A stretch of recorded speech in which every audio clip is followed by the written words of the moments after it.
Hello! Yes, it's your boy, actually sticking to an upload schedule. Welcome back to the xSmithyx YouTube channel, here today with another episode of our Jgrl Esports League journey. So if you did miss the first episode, it was uploaded on Tuesday, so go and check that out before you watch this one. So, a little bit of a review from that one. We got our first pole positions, that was a positive. Couldn't follow it through into the race, so sadly after a bit of an incident on lap 1, and we ended up finishing in P6, so we're going to hope to go a little bit better today. Once again at the Austrian circuit, this for the Styrian GPs. We're sort of trying to follow the real life Formula 1 calendar for this one. So I put a lot of practice into this. Hopefully we can go better, we can maybe get on the podium this time, maybe fight for the win if possible, but let's see where we go. If you are enjoying this series, do drop a like on it, let me know in the comments below your thoughts. If you do have any hints and tips, because I know I'm not the best driver out there, then also let me know. I will also leave the link to the Instagram page for the league, so if you want to check it out, do that if I have actually remembered to put it in there. So with all the admin taken care of, let's dive straight into qualifying and see where we qualify for the grid for round 2 of the league. So here we are in the garage then for the start of qualifying for the Styrian GP. We're going to go out early once again, just like last week, and just set a nice early banker lap, see where we are, see where the pace is. Obviously a lot of people have got quicker since the last episode, which was uploaded on Tuesday as you saw, so the fight for pole position is going to be much tighter this time out. So as we head out onto the circuit, once again doing the same strategy as we did last week for the first lap, just going out on rich revs rather than the maximum revs that are available, just to set a bit of a banker time, just to get comfortable with the car, because I didn't do any practice on the soft tyre before this one, so still feeling a little bit rusty. So as we come down, you see I felt much better with the car and much more comfortable with the track after the last race, much better braking from the get-go, especially into, you'll see turn 4, I've complained about it pretty much the whole last episode. However, I felt much more comfortable with it this time, as you'll see on the opening lap here, as perfect as I can get it really. Obviously I'm playing on a pad, so there is still more time to be found if I do eventually get a wheel, which I hope to. But yeah, as you can see, a very solid opening lap here. We're the second person out on track, so just waiting for our teammate ahead of us, Vando. He will be the first person to set a time. We come through here, as you see, just very tentative on this first lap, not really attacking the corners as much. The grip's not quite there, the track's not evolved yet. So we're going to come around the final 2 corners now. Like I said, I do love these corners on this track. Very fast, very committed, and you see Vando goes quickest. Already he's about a second quicker than he did qualifying for round 1. We do improve to a 104.3, so a pretty decent lap, about 7 tenths down on the pole lap I set last time. So it was a good opening effort for us, especially considering we're not using all the engine power. Chris does marginally beat us there by about a tenth of a second, so once again, same strategy. We came in, kept the same set of soft tyres on, because there is enough time to do 4 runs in qualifying for this track. Go a little bit wide through turn 1, exceeding track limit, so a little bit cheeky there, but we've already found 3 tenths of a second, so I'm not going to complain about it. So we go purple to sector 1 on this lap, so that's a good start as the Force India. The Racing Point gets very out of the way there, running off the circuit to keep out of the way, so I did appreciate that. We come down, you see we lost a bit of time in the hairpin just before, obviously distracted slightly by the Racing Point. So we come through turn 4 once again, much nicer than we were last week, still not ideal, we lost more time. You can see we're now only about a tenth and a half, 2 tenths up. Tried to carry a bit more speed into there, but did understeer, a bit better on the exit, but the mid-corner speed wasn't quite there. A little bit of a confidence lift halfway through that corner because the understeer started to kick in. We're about 3.5 tenths up though as we come down towards the last 2 corners. Down 2 gears, fire it in into the final corner, down 3 gears here. I wasn't sure whether to carry it into 5th, but as you see we massively hit that curb. Sends us really wide on the outside, and we only end up improving by a tenth. It does put us in P3, but as you can see there, X O'Connor has set a 103.4 already. So that's 2 tenths quicker than I managed in qualifying for round 1, and that was pole position, so he's looking in very strong form. Evans already improved by 2 tenths from his time from last week, and he's very close to the time I set, so you can see it's much more competitive this time. So we bolt on a fresh set of soft tyres now for my 3rd run in qualifying, and we're going to go maximum attack, see where we can end up on this. So as we go out of the garage now onto our lap, into the final corner, and once again I end up hitting that curb, just turning in too early. That was my trouble corner this week. Seems like I never get a clean wrap around here, so as you can see we're already a tenth of a second down by the time we get into turn 1. Much better line through there, we don't run wide on the exit, but you can see we're already a quarter of a second down on our first lap, so this is a less than ideal start really. This will actually be our fastest lap of qualifying, so we do gain some time back, but I just have to think where we could have been in qualifying, because I know the results. Had we kept that quarter of a second, you see we gain a tenth through the hairpin at turn 3, down into the braking zone at turn 4 now, nice and hard on the brakes, go a little bit deep into there, we lose a bit of time, but you see the delta in the top right starts to fall. We've got a much cleaner exit that time, so we're only about half a tenth down now. So we're already about 2 tenths up on the lap if you don't include the first corner. We go green in the second sector, so a personal best there. We're much better on the exit here. As you can see, we fire it down towards the last 2 corners now. We're up by just under a tenth, but we have all the time in the final corner to gain if we do it properly. So through the penultimate corner, down 3 gears once again, line it much better this time. You can see the delta in the top right flying up, and we improve by 5.5 tenths. We set a 103.6, so matching the time I set in qualifying for round 1 to get pole position, but this time around, we're already 2 tenths down on X O'Connor, and he actually improves and sets a 103.2. I did go out for another run, but didn't improve, but you can see there, nearly half a second clear of the entire field, but between me and the one and only in P5, it's only half a second, so showing just how much the grid had bunched up. Vando there, our teammate, down in P8, but if I remember correctly, he has improved by nearly a second on his time from last week, so very good to see there. Obviously, we've got 10 drivers for this race. Sadly, Vivid couldn't make it, but we do have the Williams driver in, so a very full field. Once again, looking at the strategy for the race, it is the same as last week. It's going to be a one-stop, so hopefully this time we don't have to pit on lap 1 because of damage. So as we get ready to go to the lights end, I was very worried about Evan behind. We saw the fantastic start he got last time alongside us when we were on pole, and I knew I had to get a good start if I wanted to stay ahead of him. So to 5 red lights, it's lights out and away we go, and once again a shocking start from me there. My reaction time just wasn't good enough. Already jumped by Evan before we even get to the braking zone for turn 1. Once again I get punted by a McLaren this time, but thankfully no front wing damage, so it's already an improvement on last time out. As we head towards turn 3, we've got a nice 6 tenth gap behind us, so we're looking good. Obviously we'd lost the position at the start, but I'm much happier this time out to not be, well, last by this corner, so it's already an improvement on last week. See behind us, Jack Gaines is in P4. He was another one last week who struggled on lap 1. At this time in the last episode we were 11th and 12th, and we're now in P3 and 4, so it's gone much better for us this time out. You can see I'm not using rich revs, I'm not using overtake on lap 1. I know a lot of people tend to do that, and it has cost me obviously on the first lap, but I tend to try and just get into a rhythm nice and early before I start pushing, because when I push I want to be able to extract the maximum from the car, and I want to just get a feel for the car in race pace. We're in a comfortable P3, we've got about a second in front, a second in behind us. So we're already in a little bit of no man's land, but I prefer it to be like that than pushing too hard early on, making mistakes. As we head on to lap 2 now, see X O'Connor in first, Evan in second, to the top 2 from last time out. Once again P1 and 2, but the positions are switched around this time. So these two are looking very strong around this track. Just behind you see Chris Beats is into P5 momentarily, drops down. He actually had a spin, I believe, coming out of turn 1, hit the the racing point. I will eventually get that right, of Kai, and actually brings out the full course safety car on lap 2. So for the first time in our league racing career we have to deal with a safety car, and at this point this is where my mind started turning, because I was trying to weigh up in my head whether it would make sense to make a pit stop this early. Once again, obviously we saw last time out I did pit on lap 1, went on hard tyres to the end of the race because I didn't think the mediums would last that long. So you see on the MFD there I have changed my tyres to hard, and I was still not sure whether it would be worth coming in for a pit stop at this point, just because obviously I'd lose track position but I wouldn't have to stop again. So what I'm doing here, as you can see, there is a bit of a gap to Evan in front. Obviously in real Formula 1 that's probably a bit too far and you would get penalised, but I left a gap because what I decided was I would do whatever the people in front did. See, XO dives into the pit, so I make a very late call to follow him in.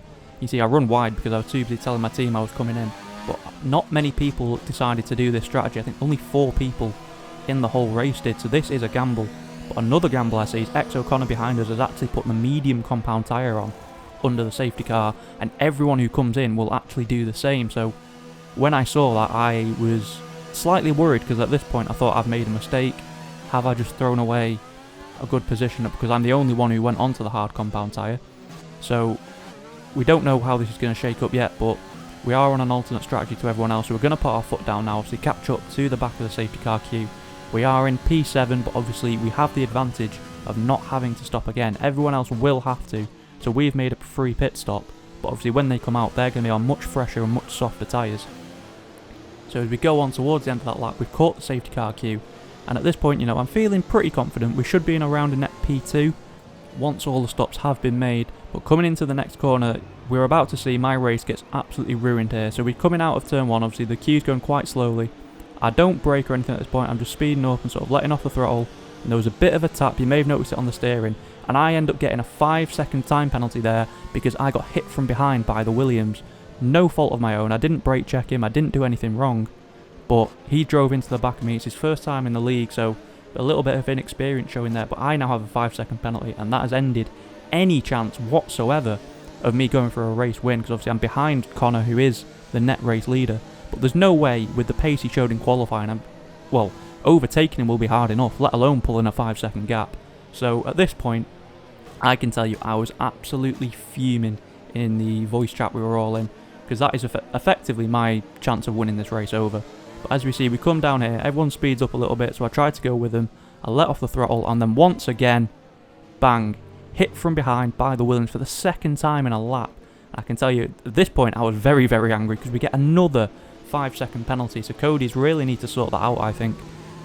I don't understand why I've got a penalty there. I was just driving completely normally, I didn't brake check. Obviously I let off the throttle and I was cruising, but he's just sped up and driven straight into the back of me. I think he might have got front wing damage off that, I'm not sure, but that is effectively my race over now. I've got 10 seconds worth of penalties, and all the advantage I gained from making the pit stop under the safety car has effectively been wiped out, because I now have to contend with a 10-second penalty at the end of this race. So obviously I'm not stopping again. But here we go, onto the restart, we get a good launch. Thankfully the Williams did fall back a little bit, it's already a second behind, so I don't have to worry about getting rear-ended for a third time, thankfully. So as we come out of this corner now, Vivid, obviously, unfortunately for him, couldn't make this Grand Prix, so he's just ahead of X O'Connor here. I put it up into rich revs and use a lot of overtake, and we're gaining massively on Connor here. Connor dives to the inside of the Red Bull, I go to the outside. Sadly, Connor being up the inside forced the Red Bull a little bit wide, he's lagging a little bit. Obviously, like I said in the first episode, most of the people in this are from Australia, so understandable. So I give him a little bit of space, and we're already up into P6. You see ahead, Exo dives up the inside of the Alfa Romeo, that is, of Rivers, who's once again not here, unfortunately. But I didn't want to lose time to him, so here I fire it up into overtake mode, and if this was a player, I would never make that move. But I just sent it up the inside because I know it's an AI, it will give me space, and I just had to force the issue here because I can't afford to lose too much time to Connor. Obviously, we're not going to win this race now with 10 seconds worth of time penalties through no fault of our own, but for personal pride, at least I wanted to fight on track for the win, even if we are going to finish down the field a little bit. Hopefully we can still get a podium out of this, because like we said, everyone in front still has to pit, and we are in P5 at the minute. See X O'Connor there going fastest on that fresh set of medium tyres, everyone else still out on the softs they started the race on. I believe the tyre strategy for a one stop is to pit around lap 8 or lap 9 as we cut on to the start of lap 7 now. We see X O'Connor ahead, he's already on the back of Haymaker here, catching him up. He's already passed with DRS, so he's up into P2 already, and he's only a couple of seconds behind the leader, Evan, who still has to make a pit stop. So Connor is looking in a very, very commanding position in this race to take the win. Obviously, after everyone pits, I will be in second place, but with that time penalty. See, Chris behind did also pit behind the safety car, I believe. So he's only, what, 2 and a bit seconds behind, so we're going to fall behind him with time penalties. So that's at least P3 we're going to drop down to after everything shakes out. It's obviously very unfortunate, but I want to try and get this podium, so we're going to keep the pressure on now. See, Haymaker's tyres are starting to go off here.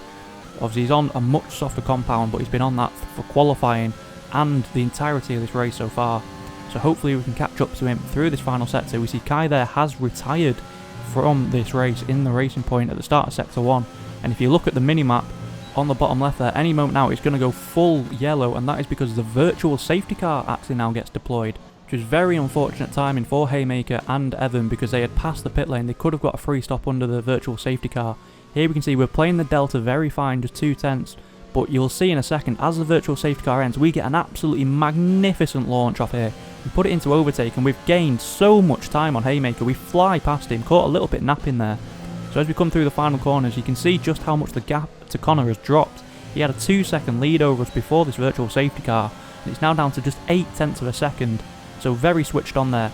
Unfortunately for Haymaker, and I believe for Jack as well, a bit further behind, they tried to use the sort of little exploit that you could do on the previous F1 games, where if you floored it when the virtual safety car ends, you could gain a load of time because the penalty timer wouldn't run out. However, Codemasters, to the credit, have actually patched it this year, so unfortunately for those two, they ended up getting a drive-through penalty for speeding under the virtual safety car, so that's their races effectively ruined. But if we just take a moment to look in the top left, we see obviously Chris is still behind us, as we have DRS on Connor here, but we're a bit too far back. Chris is 2 seconds behind, but the gap down to P5 is over 10 seconds, and obviously, with me having that 10-second time penalty, as things stand right now, I would only lose 1 position if the race were to finish as it is now because of that penalty, so that would put me P4, but obviously Evan still has to pit, so there is still a chance, despite having my race effectively wrecked by that Williams, that we could still get a podium out of this. And that really did lift my spirits, because I was very, very angry, obviously, of course, having my race ruined for, you know, no fault of my own. But seeing that I could still get a podium for this spurred me on, so I'm still in the DRS of xO'Connor, as Evan does now pit on the start of lap 10. So here we are with 0.5 of a second roughly behind the Mercedes in the lead. Obviously we can't fight for the win, but we're going to try and give it a go for on-track battling. I'm not going to just sit here behind him, I do want to try and win it on track at least. So we're going to use the DRS here into the hairpin. We go very, very late on the brakes, and I was worried about rear-ending him there. So I had to take evasive action, so we did lose a bit of time there, unfortunately. Do still get the DRS, thankfully, so that's going to pull us back to about where we were. But my thinking here is, obviously he's on the softer tyre at this point, but towards the end of the race, because we pit so early on, I was hoping his tyres might go off, and I would be able to put the pressure on then as my tyres wear out much slower, and that hopefully might mean we can have a nice little battle towards the end of this race for at least an on-track victory, even if it's not going to count because of those penalties.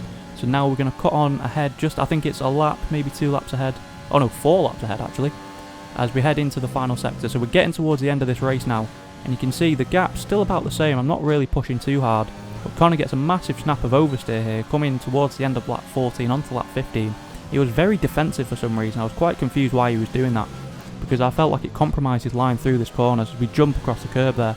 And we're now right in the slipstream, so we put it into overtake mode. Rich revs, we've got DRS open. We're going to pull out to the right hand side. Connor doesn't defend that hard really. We go purple to sector 1. We hit the brakes. I felt like I had the move done, but Connor pulled off an absolutely textbook switchback manoeuvre on me there. He's still alongside, and he timed it perfectly as well, because he actually ended up with the DRS down this straight. I'm on the outside. I felt like maybe going for a dive here, but seeing the Hamilton incident at Austria, I didn't go for it. Accidentally put it down into first, so that ruined my switchback chance, and we're still going to sit in P2. But that was a great little move there from Connor. I was not expecting that. I thought I'd have the move done.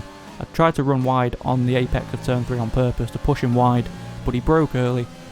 And fair play to him, it's very, very good racing. We're now just half a second behind him. You can see Chris behind has fallen away. He's about 4 or 5 seconds back now. But the gap to P4, thankfully, as you can see, we've managed to stretch it out somehow. It's over 20 seconds at this point, so we are looking very, very good for a podium with just 3 laps to go in this race. They have to gain 10 seconds on me. Once again though, I do misjudge the turn-in for that corner and end up slightly jumping the curb, so once again, like I did in the last race, I'm not going to use overtake on this straight because I don't want to be overtaking people by doing things like that. So as we come into the braking zone very late on the brakes, I try a switchback of my own, but I just couldn't get the traction down there. Connor keeps it very well. I think he used a lot of overtake coming out of that corner because the gap jumped up even though I've got DRS on this straight. So with a few laps to go, can I actually get a move done, or are we going to end up P2 on the track? It will be P3 regardless of what happens, I think, unless we end up taking each other out, which fingers crossed isn't going to happen. Through this middle sector, massive wall of dirty air there, pushes the car wide. We lose a couple of tenths of a second. Through here we take a tighter line. I think that just shows how much more responsive our car is on these tyres. The tyre wear appears to be working better for us than it does for Connor at the minute. We fly through these last 2 corners, down a couple of gears, into the last corner, another huge wall of understeer. We both go off the circuit there. So with 2 laps to go, the gap is 6-7 tenths of a second. Connor once again going defensive here and slightly compromising his line into this corner, so I don't understand why he keeps doing that. I was way too far back to get a move done. Here I could have used maybe a little bit of overtake, but I thought I was too far back, and obviously you can see at the bottom I don't have that much available, so I don't want to waste it on a half-hearted move. Here I go a bit deep. I'm not sure if I lag bubbled and hit him there. Hopefully not. Obviously a little bit of lag. But coming down the next straight, I'm half a second back, so there's no point trying to overtake. But with 2 laps to go, I've got enough fuel now to run rich revs to the end of this Grand Prix. So that's what we're going to do. We're going to try a last lap move, see if we can get anything done. Hopefully it'll go better than our last lap move of the last race, where we sent it down the inside of 2 cars and absolutely screwed it up. even if it's not for any position, because obviously we're still going to come P3. It's more for pride, because Connor is a very, very, very quick driver, so I wanted to test myself against him.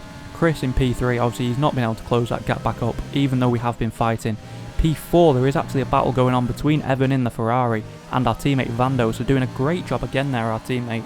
After qualifying a little bit further down the order, he's once again in a P5 position at this point in the race. So he appears to be a much, much better race driver than qualifier, as we once again, another screw up there. I just misjudged the turning point, and we've got another 3-second penalty. It's not going to make any difference to this Grand Prix, so I guess no harm done, but that is definitely something I'm going to have to work on, because that could end up eventually costing us dearly in races in the future. So as we come down, this is the last chance we're really going to have to make an overtake. We're in rich rev, we've got the overtake. Connor goes defensive slightly here, parks it in the middle of the track, and there was nowhere I could go without sending a huge dive bomb and risk taking us both out, so I sit behind. It looks like we are going to finish second on the track in this race, which will result in P3 overall. Obviously, what could have been if it hadn't been for that Williams. See P4 switching positions there, they're having a nice little battle on the final lap. Vando does get the position, Evan has now got back past him. I think at the end of this race, I think Vando does take the position. So that's going to be a great result for Renault in our fight for the Constructors' Championship. But as we come around the final corner, O'Connor is going to take the win for Mercedes, his first of the season. We get P2. Obviously, Chris is going to cross the line any second now and does demote us to P3. But we do have the gap back to P4 and we get our maiden podium in Formula 1 League racing. Vando once again getting driver of the day. I don't know who he's bribing to get these, but it's good to see our teammate up there doing a very good job. He, I believe, as we're going to see the results screen any second now. Nope, that's the podium. Nice one. We are on it though, so I'm not going to complain about that. Moving on then. Here is the results screen then. O'Connor wins the Grand Prix from pole, completely dominated. Chris Beats comes home in P2, last year's champion, getting on the podium for the first time this season. I am P3, my first ever podium, and the extra point for fastest lap. So very, very happy with that. Vando, my teammate, in P4, so very consistent from him. He's finished P5 and P4 so far, so looking very good for him, a very good race driver. Evan down in P5, his strategy didn't really pay off, not pitting behind the safety car. Haymaker P6, a very quiet race for him. Jack Games P7, the Williams down in P8, obviously he does have some penalties for hitting me behind the safety car, but I was quite annoyed that he ended up basically ruining my race because of it. Rivers and Vivid, their AIs finished P9 and 10. The one and only, another disappointing race for him. He did have issues during this Grand Prix and AI shenanigans and what have you, so very unfortunate for him. Still pointless, but he will be up there. He's a very good driver.